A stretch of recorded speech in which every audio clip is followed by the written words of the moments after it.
زڵم و ستەم هەر کاتێک گەیشتە لووتکە دەپسێ و کۆتایی پێدێ. 28 ساڵ لەمەوبەر و لە ڕۆژێکی وەکو ئەمڕۆ لە دەی سێی ساڵی 1991 هاوڵاتیانی دەڤەری سۆران و ڕەواندز و چۆمان دژی زوڵم و ستەمی بەعس ڕاپەڕین و ناوچەکەیان لە حیزبی بەعس پاک کردەوە.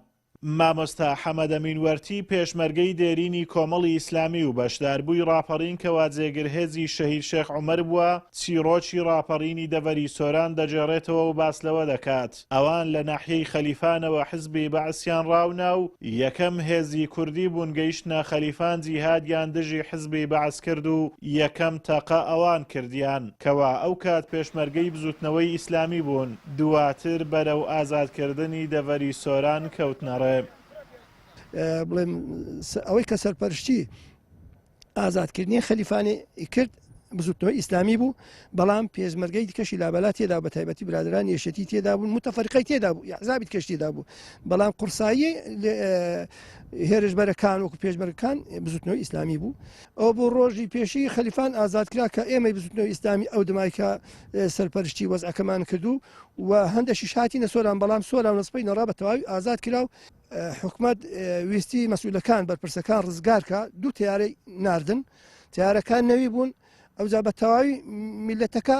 زۆر ترسا، زۆر پەشۆکە، ینی نیانزانی کە ئازادێکە هات دێت نیانزانی. وڵا ئەمەش کە پێشمەرگە بووین، ینی ئەو ڕوحیەتەن تێدا بوو، ترسن نەبوو، وەڵامیش هەروە گوتم دەی مەترسێن و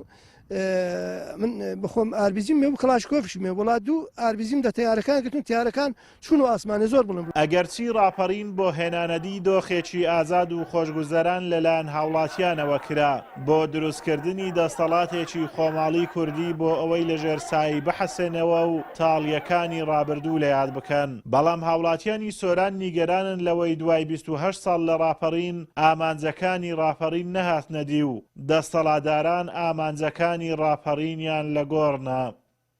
ئەتوانین بڵێن بەشێک لە ئامانجەکان هاتوونەتی دی، بەڵام بەداخەوە بەشێکی زۆر لە ئامانجەکان تەنانەت ونیش بووینە نەکار نەهاتوونەتی دی.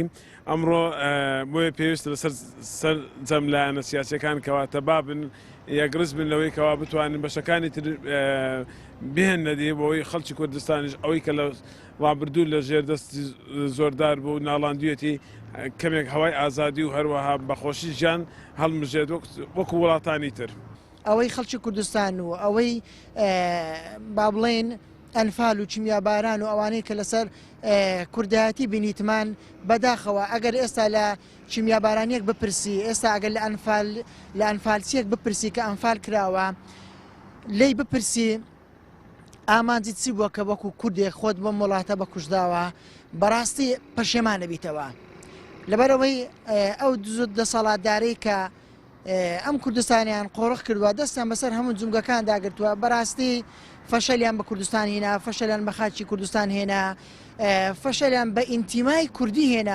پێشمەرگەکانی ڕابوونی ئیسلامی کوردستان پێشمەرگەی گیانفیدا و ئازابوون لە پێناو ئازادکردنی خاچی کوردستان جیهادیان دژی حزبی بەعس کرد و چەندان شەهیدیان لەو پێناوەدا و لە دەڤەری سۆرانی شان بە شانی لایەنەکانی تر دەوری باڵایان هەبوو لە ڕزگارکردنی ناوچەکە بە برینداربوونی پێشمەرگەیەکی ڕابوونی ئیسلامیش دەڤەری سۆران ئازاد کرا.